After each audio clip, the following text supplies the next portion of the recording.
Hello friend, आज हम बताएंगे संख्या पद्धति नंबर सिस्टम।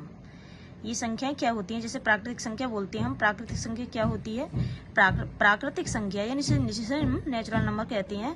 प्राकृतिक संख्या में क्या होता है, 1 से लेकर के अनंत तक जो गिनतियां होती हैं, जो भी हमारे जो गिनतियां हैं वो सभी प्राकृतिक संख्याएं हम कहते हैं। अनंत तक, जिसे हम गिन नहीं सकते हैं, जिसको इन्फिनिटिव बोलते हैं, अनंत तक। जैसे पूर्ण संख्या है, ये क्या है हमारी पूर्ण संख्या है।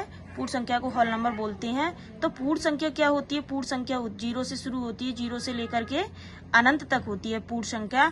अभाज्य संख्या, अभाज्य संख्या हमारी क्या होती है?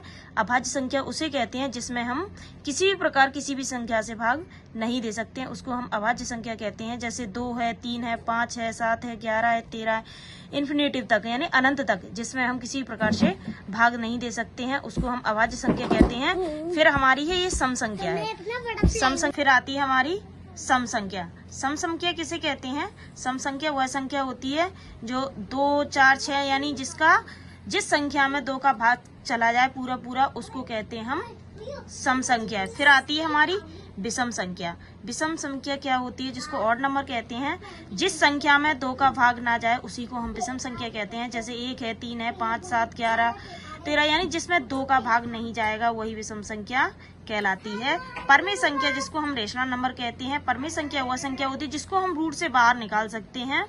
जैसे 4 है तो 4 को हम रूट से बाहर निकालेंगे तो कितनी आ जाएगी? 2 है, 16 को रूट से बाहर निकालेंगे तो कितनी आ जाएगी? 4 यानी जिसको हम रूट से बाहर निकाल सकते हैं, जिसको हम अपॉन में रख सकते हैं, उसके कहते हैं हम परमेय संख्या। फिर हमारी आती है अपरमेय संख्या। अपरमेय संख्या को रेशनल नंबर बोलते हैं, जिसको हम यानी रूट से बाहर नहीं निकाल सकते, उसको हम अपरमेय संख्या कहते हैं। पूर्णांक संख्या वह संख्या होती है जिसमें माइनस प्लस सभी प्रकार की संख्याएं आ जाती हैं, उसको हम पूरक संख्याएं कहते हैं। सहभाज्य संख्याएं। फिर हमारी अभाज्य संख्या। अभाज्य संख्या को क्या कहते हैं?